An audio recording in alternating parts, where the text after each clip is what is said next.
producers, ask yourself the same question. Why is Barry's Beats the best in this profession? Is it because you're scared to step to him, yo? Or because he's a wizard in the studio?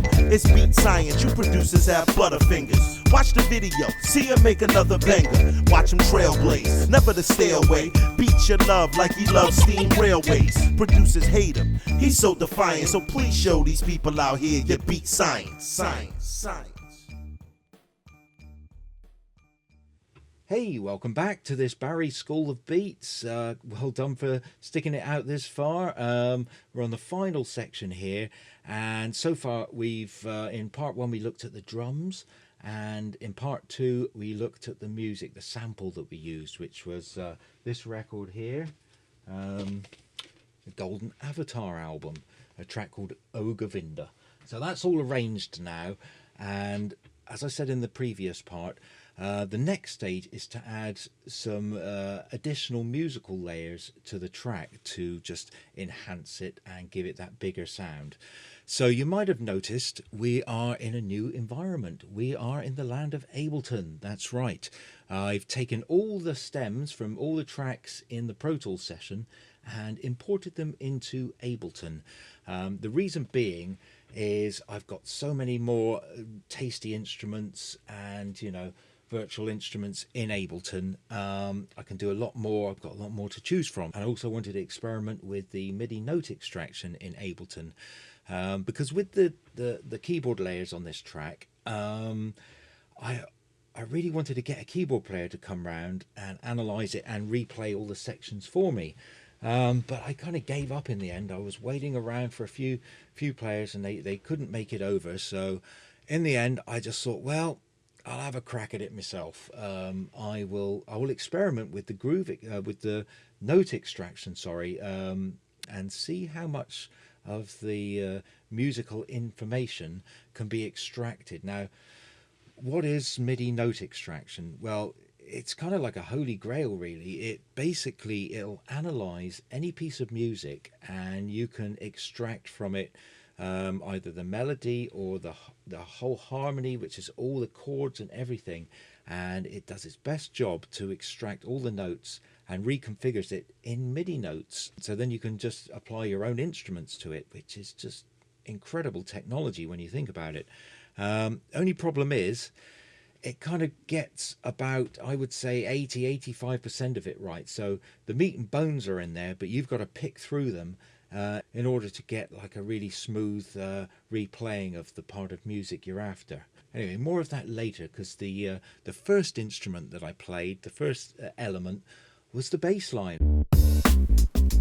You know, a good bass line will generally always enhance and bring a track to life. So with this one, it was no exception. What I did to kind of analyze the bass line is I filtered the actual music, filtered all the mids and the top off, and was just left with the bottom end. So then I could kind of hear what the original bass player was playing and what notes he was playing, and then I just kind of redid one note, one bar at a time. I sort of replayed it on the keys. Should we have a little listen to what I did? Okay, so what I'm going to do is I'm going to play it without, and then I'm going to bring the bass in so you can hear what it does to the track. Here we go.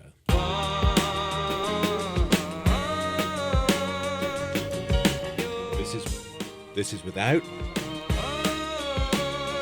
And here's the bass.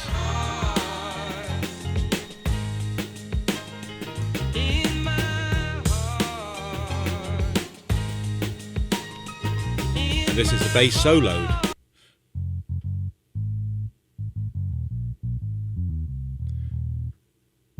Now I've used like a emulation of a real live bass on this one. Let me stop it. It was actually a free Kontakt library. I'll try and find the link to it and put it down below, but it's called Xmas Bass, so it was like a Christmas present for everyone by a guy who produces Kontakt libraries. And I've used it a few times. It's very realistic. You can process it, you know, with a bass amp, and it generally sounds really good if you're after like a live bass sound. So yeah, as this was quite a complex track, with a lot of different variations in the arrangement, it took a good solid day to get all the bass parts programmed in. As I said, I do it one bar at a time. Then I'll go back and listen to it. If anything sticks out, I'll go back and sort of, you know, play it, try and play some other notes. But yeah, it's kind of just, it just takes time, unfortunately, to get it right. I'm not the fastest producer by any stretch of the imagination. You know, I do labor over these tracks. It's definitely the case with this beat. So yeah, in the end, got all the bass parts done, all sounding good. So the next element that I wanted to layer was the piano part and all the chords, sort of the main meat and bones of the sample. Again, I was after a keyboard player. In the end, I gave up, so I thought I'd mess around with MIDI note extraction. Now I'm going to give you a little example here of the kind of results you would get, and you'll hear that it pretty much gets most of it, but it also throws some dodgy ones into the mix as well. So let's do a little experiment. I'll get a piece of the chorus and I'll go through the process of MIDI extraction, and we'll have a listen to the results it throws out. Okay, so we're going to try and extract a bit of the chorus here, this bit, as an experiment. So you click on it and you go convert harmony to new MIDI track, press it, and there you go. Just got to wait a little while. It does its magic.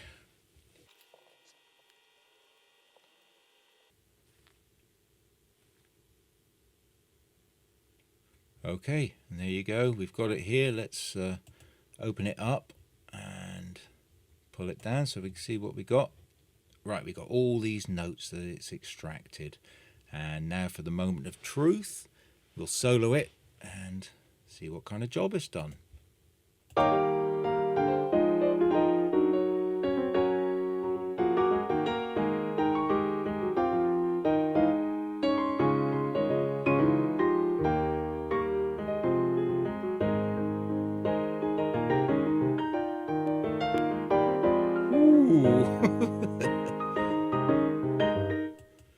So as you can hear there, your work's not over. You've got a lot of cleaning up. You've got to kind of find all the rogue notes that it's put in there, and occasionally you've got to add a few extra ones yourself. Also, because it extracts using different velocities, sometimes some of them need to be pulled up or down to sort of give the emphasis on certain chords. So it's literally a case of just using your ear to then go through and edit the MIDI notes. You can click here and it brings up, let's see, it'll bring all the notes up there for you to go through, and you click on it and you can hear them. So I found it quite often it would throw lots of dodgy ones up the top, so you just get rid of some of those. But again, it's down to your ear, and to be fair, it's quite a labor intensive process. It actually took probably best part of sort of 3 or 4 days just for the sort of 12 bar section of the chorus to go through and manually edit them until I got all the right notes. But I'll give you a little blast of the finished product so you can hear what it sounds like once you've edited it and got rid of all the dodgy notes.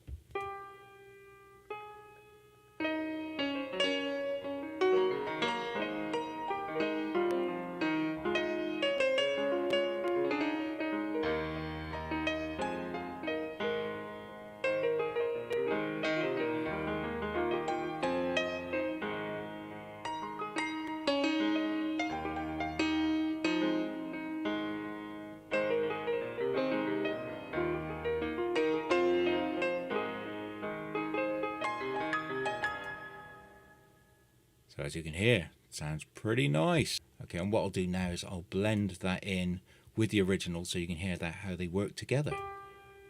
Okay, bring the original back in slowly.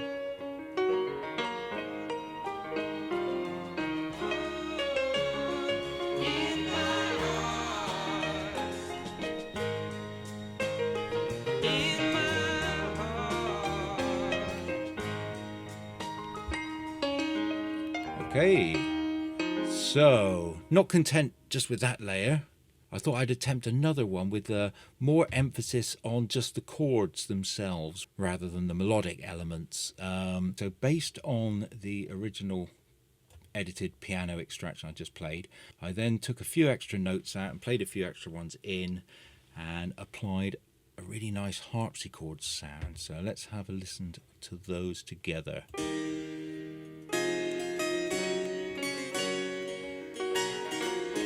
Okay, take the piano out a bit.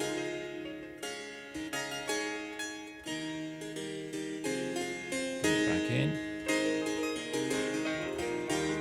And let's bring this sample back in. Where's it gone? Here it is.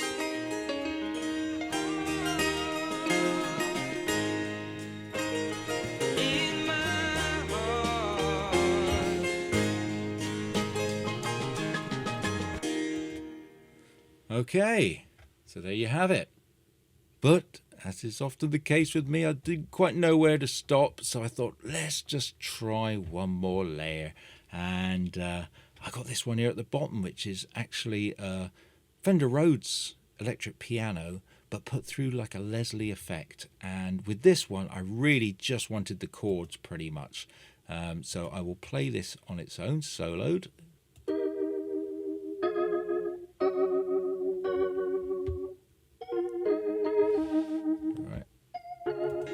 Now the harpsichord, piano, and the sample.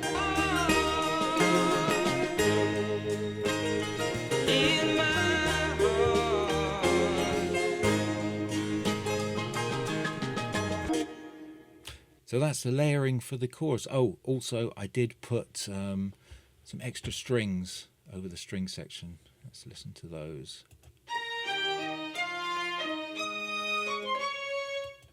So you've got those in there as well. So that's it for the layering of the chorus. Okay, so luckily the verse wasn't as tricky as the chorus to extract from, because basically I was extracting it just from the acoustic guitar, and I used the harpsichord as the layered element for the main layered element, I should say, for the verse. I also took the Leslie Rhodes sound, but this time I sort of stripped it back even more. So I would just emphasize the first sort of maybe 3 chords, for example, of each 2-bar section. I'll give you a little blast just so you can hear how the layers are working on the verse. Here we go.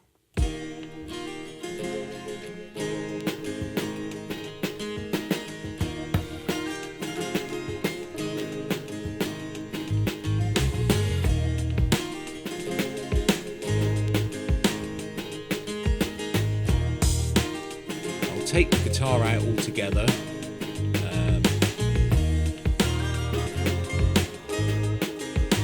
So this is pretty much just all the layering.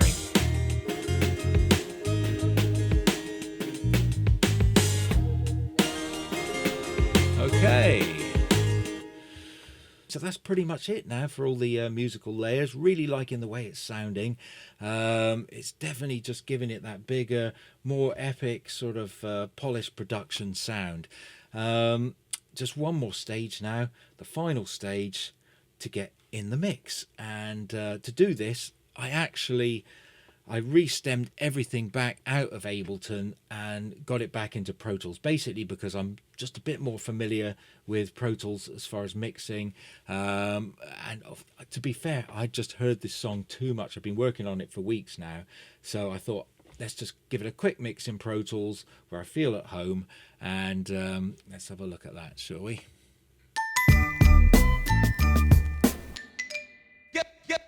Okay, so here we are back in Pro Tools, and well, as you can see, I'll pull this over here and you can see that we've got, I think I counted 30 separate audio stems for this particular track. So as I said, it is a very complex track, hence the 3 separate episodes. But yeah, I'm not going to get too deep into the mixing process, but suffice to say, I do a lot of grouping, so I'll group the drums together. For instance, with the drums, I'll always use parallel compression. So I take all the drums, group them together. I'll just quickly show you what I do, actually. Okay, so what you do is you create a couple of groups, and you send all the drums to both of the groups. One of them's completely dry, so you don't do anything with it. Let's have a listen. Okay, so that's completely dry. And on the other group, you put a compressor. So let's get a compressor up. Here we go, Tube Tech. And I'll take the dry signal down, and you basically just, if you listen, really get the compressor pumping. So you get that nice sort of artifact you get from compression. And then what you do is you take the dry signal up, and you start to introduce the compressed signal.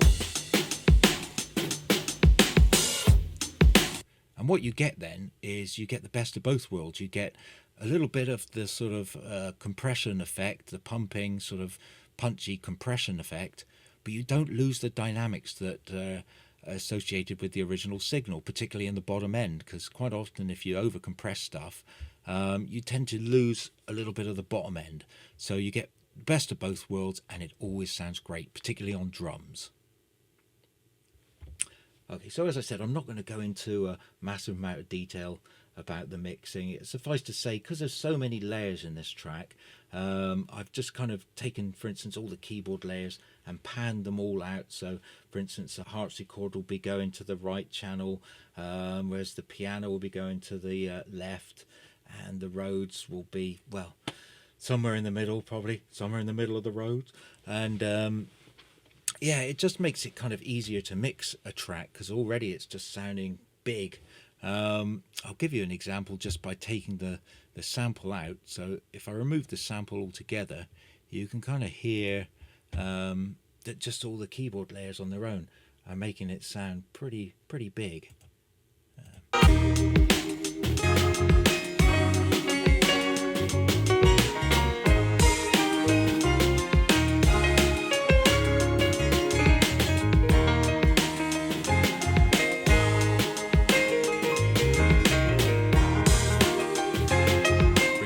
Back in. In my heart, in my heart.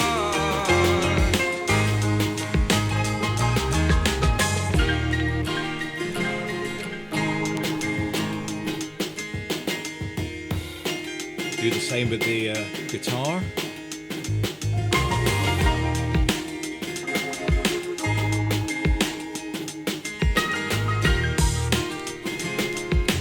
Back in.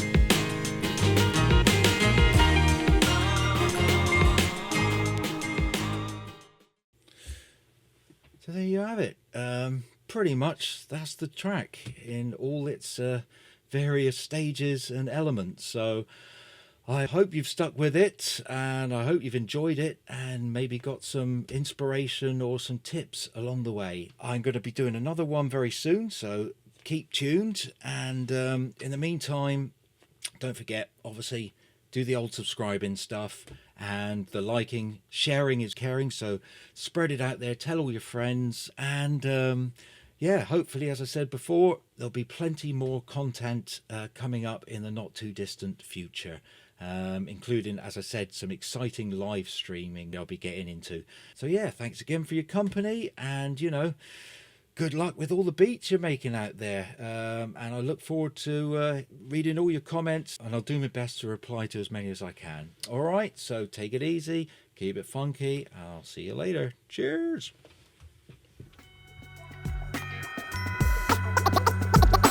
Educate the masses on this beat science. Barry's School of Beats. Watch Barry's Beats when he's up in the lab. Give a little like and a thumbs up. Barry's Beats will have your arms swinging. And if you could just press the old subscribe button. See you on the next episode of Barry Science.